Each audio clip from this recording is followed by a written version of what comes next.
नमस्कार, आप देख रहे हैं के न्यूज इंडिया और मैं हूं आपके साथ शांतनु त्रिपाठी। 2022 के चुनाव की रणभेरी बज चुकी है। चुनावों के चलते लगभग हर सियासी दल के प्रत्याशी चुनावी रण में अपनी जीत की ताल ठोक रहे हैं और इसी को लेकर रणभेरी में आज हम बात करेंगे यूपी की संभल और रामपुर की विधानसभा सीट की और इसके साथ ही उत्तराखंड की पौड़ी गढ़वाल और रुद्रप्रयाग सीट पर भी जानेंगे कैसा है यहाँ का चुनावी माहौल।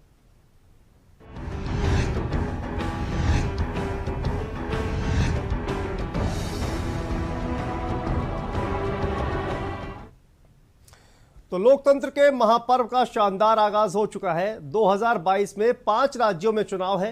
यूपी में 7 चरणों में चुनाव होना है, जहां पहले चरण का चुनाव संपन्न हो चुका है और पहले चरण में कुल 11 जिलों की 58 सीटों पर मतदान हुआ और दूसरे चरण में 9 जिलों की 55 सीटों पर वोट डाले जाएंगे। यूपी के दूसरे चरण के साथ ही उत्तराखंड में भी 14 फरवरी को मतदान होगा। यूपी विधानसभा की तरह ही उत्तराखंड का चुनाव भी बेहद अहम होने वाला है और सबकी नजरें इस पर टिकी हुई है। आज हम रणभेरी में बात करने वाले हैं उत्तर प्रदेश और उत्तराखंड की विधानसभा सीटों की और इन सीटों का क्या है हाल और कैसा है यहाँ का चुनावी माहौल, देखिए इस रिपोर्ट पे। रणभेरी 2022 का चुनावी रण तैयार। यूपी और उत्तराखंड चुनावों पर सबकी निगाह। 14 फरवरी को है यूपी के दूसरे चरण का चुनाव। रामपुर सीट पर लंबे समय से है सपा का कब्जा। 9 बार रामपुर सीट से विधायक रह चुके हैं आजम खान। संभल विधानसभा सीट पर है सपा का कब्जा।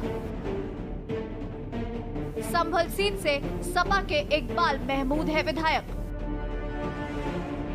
उत्तराखंड में 14 फरवरी को होगा मतदान। उत्तराखंड की पौड़ी गढ़वाल सीट पर सबकी निगाह। भाजपा के मुकेश सिंह कोहली है इस सीट पर विधायक।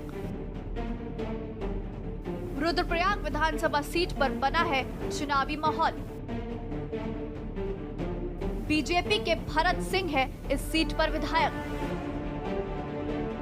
किसके सिर सजेगा 2022 का ताज?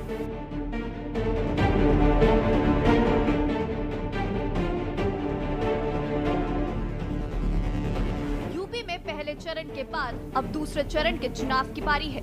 दूसरे चरण में 55 सीटों में से रामपुर और संभल की सीटों पर चुनाव रोचक होने वाला है।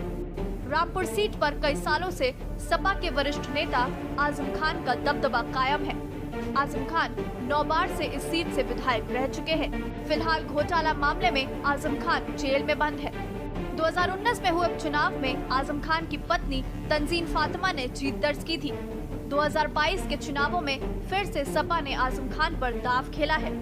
वही बात करें संभल विधानसभा सीट की तो 2017 में सपा के इकबाल महमूद ने एआईएमआईएम के जियाउर रहमान को 18,822 वोटों के मार्जिन से हराया था। इस सीट पर सपा का दबदबा लंबे समय से कायम है, क्योंकि लगातार 5 बार से सपा इस सीट पर चुनाव जीतती चली आ रही है। अब 2022 में रामपुर और संभल सीटों पर सपा दोबारा जीतेगी या नहीं, इसका फैसला 10 मार्च को होगा। पहाड़ों में ठंड का सिलसिला भले ही अभी तक बचा पाएगी या जनता किसी और को मौका देगी, ये तस्वीर 10 मार्च को साफ होगी। वहीं बात करें उत्तराखंड की तो पौड़ी गढ़वाल और रुद्रप्रयाग विधानसभा सीट पर भाजपा कायम है। इन दोनों सीटों पर दोबारा जीत दर्ज कर पाना बीजेपी के लिए किसी चुनौती से कम नहीं होगा, लेकिन इसमें कोई शक नहीं कि 14 फरवरी को चुनावी मैदान में यह खेल काफी रोचक और दिलचस्प होने वाला है। इलेक्शन डेस्क, के न्यूज इंडिया। तो कल यानी कि 14 फरवरी को उत्तर प्रदेश में दूसरे चरण का चुनाव है, तो वहीं पर उत्तराखंड में भी पहले ही चरण में यानी कि एक ही चरण में 70 सीटों पर मतदान हो जाएगा। उत्तर प्रदेश में संभल और रामपुर सीटों की अगर बात करें तो यहां पर समाजवादी पार्टी का लंबे समय से कब्जा है, तो वहीं पर पौड़ी गढ़वाल में भी काफी रोचक मुकाबला नजर आ रहा है। और इसी तमाम इन्हीं सीटों पर बात करने के लिए हमारे साथ हमारे संवाददाता जुड़ गए हैं, उनसे बात करेंगे और जानेंगे कि संभल और रामपुर में क्या कुछ है इस वक्त चुनावी माहौल और जनता इस बार किसे पसंद करने वाली है। तो ये भी एक कहीं ना कहीं महत्वपूर्ण बात होगी, क्योंकि कल 14 फरवरी है और कल ही दूसरे चरण का चुनाव होना है। रामपुर से हमारे साथ संवाददाता जुड़ गए हैं, अफान और इसके अलावा भगवान सिंह पौड़ी से जुड़ गए हैं और रईस अलवी हमारे साथ संभल से जुड़ गए हैं। तो इन तमाम मतदाताओं से जानने की कोशिश आपने की होगी। सबसे पहले रामपुर में 9 बार विधायक रह चुके हैं आजम खान। अफान, आप बताइए कि इस बार क्या माहौल है? क्या इस बार ये जो आजम खान का जो किला है उसको ध्वस्त कर पाएगी कोई और पार्टी? देखिए, मैं आपको बता दूं, आजम खान 9 बार यहां से विधायक रह चुके हैं रामपुर जिले से, और इस बार का उत्तर प्रदेश का विधानसभा का चुनाव रामपुर पे नजरें हैं सबकी, क्योंकि आजम खान वो चेहरा है, वो नेता है जो पूरे प्रदेश में नहीं पूरे देश में जाना जाता है। आज भले ही आजम खान जेल में हो, मगर उनका वजूद आज भी कायम है। रामपुर में जो है उनका जो सियासी मकाम है वो सबों के दिल में है, और आजम खान इस बार भी जीत रहे हैं, ऐसा यहाँ के एग्जिट पोल बताता है, क्योंकि उनका बेटा अब्दुल्ला आजम जो है वो भी इस बार जो है 5 सीट से वो भी जीतेगा। मेरे साथ यहाँ पर कुछ लोग हैं, मैं ही जानूंगा इस तरह का माहौल यहाँ का माहौल समाजवादी के पक्ष में है।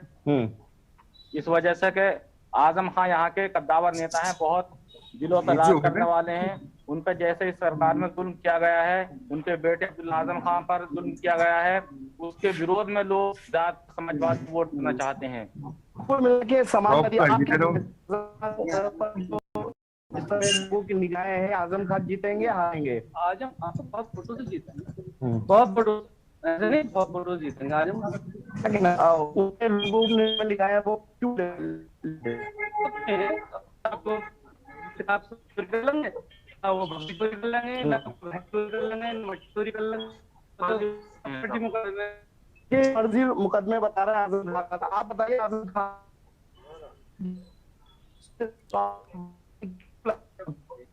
तो अफान, आपकी आवाज नहीं आ पा रही है, लौटेंगे आपके पास। अफान, आप बने रहिए हमारे साथ। आप रुक करते हैं संभल से हमारे साथ रईस अलवी हमारे साथ जुड़े हुए हैं। रईस, जिस तरह से संभल में भी समाजवादी पार्टी का काफी वक्त से कब्जा रहा है, तो इस बार का क्या माहौल है और क्या समाजवादी पार्टी ये जो कहा जाए कि जो उनका कब्जा है ये बरकरार रख पाएगी? रईस, देखिए, हम आपको बताना चाहेंगे कि अगर बात की जाए संभल विधानसभा सदर की, तो संभल विधानसभा सदर में लगातार सपा का कब्जा रहा है। उसमें या वो लोकसभा का चुनाव हो या वो विधानसभा का चुनाव हो, लगातार संभल सदर से जो है सपा का कब्जा रहा है। अगर बात की जाए गिन्नौर विधानसभा की, तो गिन्नौर विधानसभा एक वीआईपी सीट आती है जहाँ से मुलायम सिंह यादव जी मुख्यमंत्री बने हैं, और वहाँ से विधायक मुख्यमंत्री बने थे। उसके बाद भी वहां से लगातार सपा के खाते में सीट डाली थी, लेकिन 2017 के बाद वो बीजेपी के खाते में चली गई। और उसके बाद अगर चंदौसी विधानसभा की बात की जाए तो चंदौसी विधानसभा वो सपा के खाते में, लेकिन 2017 में जो है वो सपा के बीजेपी के खाते में चली गई। असमोली विधानसभा की अगर बात की जाए तो असमोली विधानसभा भी लगातार 2011 से बनी है और 2011 से लगातार सपा के खाते में गई हुई है। जी, कुछ लोग हमारे साथ भी जो मौजूद है कि आपकी बार किसकी सरकार होनी चाहिए, कौन विधायक होनी चाहिए, किसको चुनना चाहिए जनता? जी, क्या नाम है आपका? भाई, आप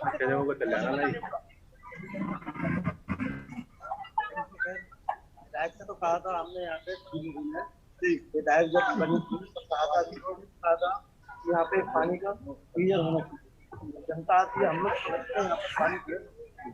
विकास जी ने कहा था कि साहब चलो ठीक है, नहीं लगा कोई बात नहीं, लेकिन मुख्यमंत्री बहुत बढ़िया काम कर रहे हैं, उन्होंने बहुत अच्छा काम किया। इसकी सरकार आपको चाहिए। अच्छा, अगर बात की जाए चंदौसी विधानसभा में, तो किसको मानते हैं मुकाबले पर? क्या और बढ़ेगा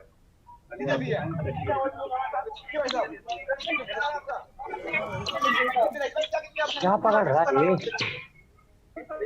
जो विकास कर जो वादे करें उसको निभाने चाहिए। तो क्या लगता है चंदौसी विधानसभा में बात की जाए तो चंदौसी विधानसभा तो बीजेपी को विरोध हो रहा है,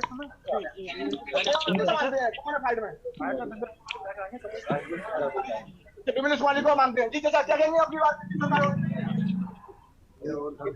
अच्छा, ठीक है, कोई बात नहीं। जी भाई साहब, क्या आप बताएंगे जैसा क्या कहना चाहेंगे?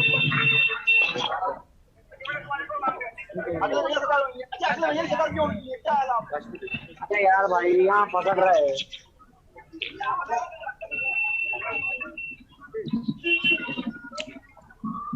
अभी चंदूसी क्या ठीक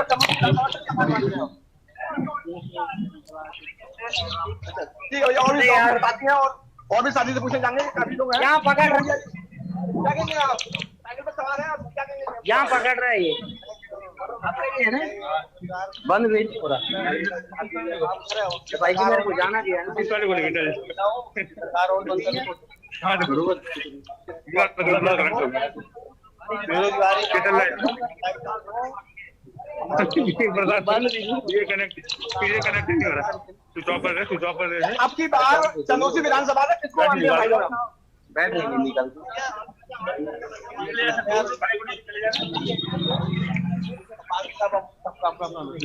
अरे ठीक है, और भी हमारे साथी भाई आए हुए हैं, क्या सब जन आए जी? क्या आपकी बात किसकी सरकार होगी? सरकार होगी अगली सरकार होगी, बिल्कुल साइकिल चलेगी। और योगी ने करा क्या देश को लूटा है, और मोदी ने देश को लूटा है। करा क्या लूटा है, पहले के 15 लाख रुपए हर किसी के उसमें आएंगे खाते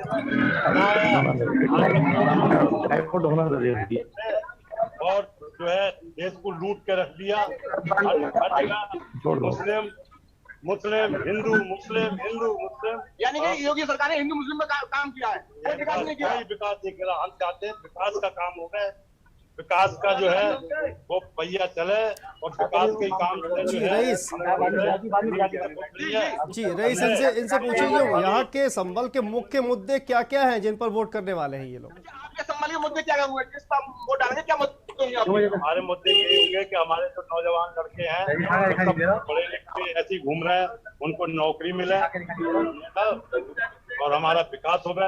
हमारे जो मजदूर हैं, मजदूर भाई, उन्हें सबको काम मिले, यही हमारे जो है मतलब मुद्दे हैं। कॉलेज वगैरह भी है, डिग्री कॉलेज वगैरह, ये इसकी क्या कहेंगे, शिक्षा को लेकर क्या कहेंगे आप? शिक्षा के लिए तो बिल्कुल यहाँ बेकार है, बिल्कुल शिक्षा के लिए तो बच्चे बेकार हो जा रहे हैं। ना कोई कॉलेज है ना कुछ है, यहाँ तो इन्होंने लूट के रख दिया है।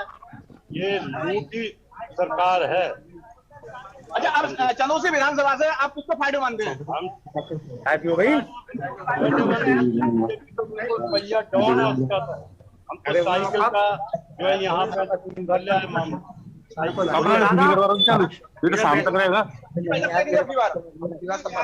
सपा सरकार अच्छा, सपा सरकार को क्यों करना चाहते हैं?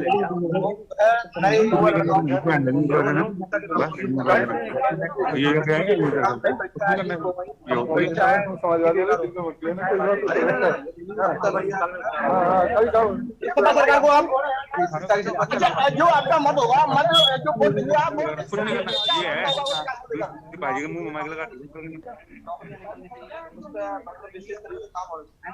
पेपर वगैरह लीक नहीं होनी चाहिए। इससे क्या होता है, युवा लड़का मेहनत करता है, उसके हाथ से कुछ नहीं होता। ठीक है, सपा सरकार होनी चाहिए। चंदूसी विधानसभा से जो प्रत्याशी है वो सपा का होना चाहिए, ये यहाँ के जो जनता है उनका कहना है। जी रईस इनसे पूछिए कि अखिलेश यादव को ही वोट क्यों देंगे? ऐसा क्या अखिलेश यादव समाजवादी पार्टी में इनको अच्छा लगता है कि अखिलेश यादव को वोट करेंगे? ये बताइए, आपको अच्छी लगती है, अखिलेश जी अच्छे लगते हैं, तो विकास को लेकर वोट करेंगे? समाजवादी पार्टी में पहली बात तो धर्म की राजनीति नहीं होती, धर्म निरपेक्ष है बिल्कुल, ऐसा हमारा होना चाहिए। धर्म की राजनीति नहीं होनी चाहिए। यहाँ पर क्या होता है, छोटी छोटी बातों पर डर रहता है, वो नहीं होना चाहिए। एक घर में रहते हुए मतलब आदमी अलग अलग रहता है, हिंदू मुस्लिम सब मिलकर रहे हैं, बढ़िया तरीके से रहे हैं। ये समाजवादी पार्टी ही कर सकती है बस, और कोई नहीं कर सकती। यानी बीजेपी जो है वो हिंदू मुस्लिम बांटने का कार्य करती है। जी भाई साहब, क्या कहेंगे आप? बस समाजवादी पार्टी जिंदाबाद, समाजवादी पार्टी जिंदाबाद। अच्छा, किस मुद्दे पर आप वोट करेंगे आप? बताइए बताइए, हमारे आवाम को बताइए। विकास रास्ता हर चीज बढ़िया है, सरकार ने बीजेपी सरकार में हिंदू मुस्लिम के अलावा और कुछ नहीं है। युवा की बात किया तो आप युवा हैं, युवा की बात किया तो युवा को क्या चाहिए? युवाओं की नौकरी होनी चाहिए। सरकार में समाजवादी पार्टी में नौकरी मिलेगी, और बीजेपी में कुछ नहीं है, खाली घूम रहे। जो काम थे वो भी बंद, जो काम थे वही बंद होगा। और जब सपा सरकार आएगी तो रोजगार होगा, कुछ होगा इंशाल्लाह, रोजगार होगा और जो है नौकरियां निकलेंगे। इनका ये कहना है, आगे की जनता है। और भी लोग हमारे साथी हैं, उनसे पूछे जाते हैं। भाई साहब क्या कहेंगे आपकी बात? किसकी सरकार होनी चाहिए? साइकिल सरकार। सपा सरकार क्यों होनी चाहिए? हाँ, तो रईस आपसे बात करेंगे, लेकिन आप चलते हैं भगवान सिंह के पास। भगवान आज के दौरे किए हैं, तो क्या इसका कोई परिणाम वहां पर देखने को मिलेगा संभल में? रईस, देखिए, अगर यहाँ की आवाम की अगर बात की जाए तो आवाम का साफ तौर पर ये कहना है कि यहाँ पर कोई भी नेता आया है, कोई भी मुख्यमंत्री आया है या कोई भी डिप्टी कलेक्टर, डिप्टी जो है चीफ मिनिस्टर आया है या कोई भी आया, लेकिन यहाँ पर जो है केवल सपा का ही राज चलेगा, सपा का ही झंडा लहराएगा। काफी लोग हमारे साथ हैं, उनसे पूछे जाएंगे, तो भी असमोली विधानसभा हो या गिन्नौर विधानसभा या हो संभल सदर विधानसभा या हो चंदूसी विधानसभा, चारों विधानसभा आज का आंकड़ा देखा जाए तो चारों विधानसभा में जो सपा का ही लहरा चल रहा है। ये हमारे साथ काफी लोग हैं, उनसे पूछना चाहेंगे वो क्या कह रहे हैं। क्या नाम है आपका? नहीं कुरैशी जी, आपकी बात किसकी सरकार होनी चाहिए? अखिलेश की। अच्छा, अखिलेश की सरकार क्यों होनी चाहिए? अरे भाई वो मसीहा हमारा हमदर्द है। क्या मसीहा आपका? क्या हमदर्द है? सब काम करता है, इधर देखिए, कैमरा देखिए, सब काम करता है वो, क्या सब काम करता है हमारा, बहुत मसीहा है, बढ़िया है, सभी अच्छे काम करता है। अच्छा, असमोली विधानसभा की बात की जाए तो असमोली विधानसभा से कौन प्रत्याशी मानते हैं आप? कौन है फाइल में? पिंकी यादव। पिंकी यादव तो असमोली से है वो। तो असमोली से तो बोले जी नहीं, तनुसी की बात कर रहा हूँ। तनुसी से यही है, रामेश कुमारी। कमलेश कुमारी जी। अच्छा, तो क्या किस मुद्दे पर आप वोट देंगे अब की बार? बहुत क्या हुआ आपका? वो अच्छी है, कैंडिडेट बढ़िया है, बढ़िया कैंडिडेट, अच्छे। अच्छा ठीक है, आप जाएंगे जी भाई साहब। जी रईस, आपको जिस तरह से संभल में आपने जनता से बात की और जनता का जिस तरह से कहना है, लगातार समाजवादी पार्टी को तमाम जो लोग हैं वो कहीं ना कहीं समर्थन करते हुए नजर आ रहे हैं। तो बहुत बहुत शुक्रिया आप तमाम लोगों का हमसे बात करने के लिए। आप भगवान सिंह और रईस अलवी, आप तमाम लोगों का शुक्रिया इस पर बात करने के लिए। आज हम बात कर रहे थे रामपुर, संभल और पौड़ी से की जो विधानसभा सीट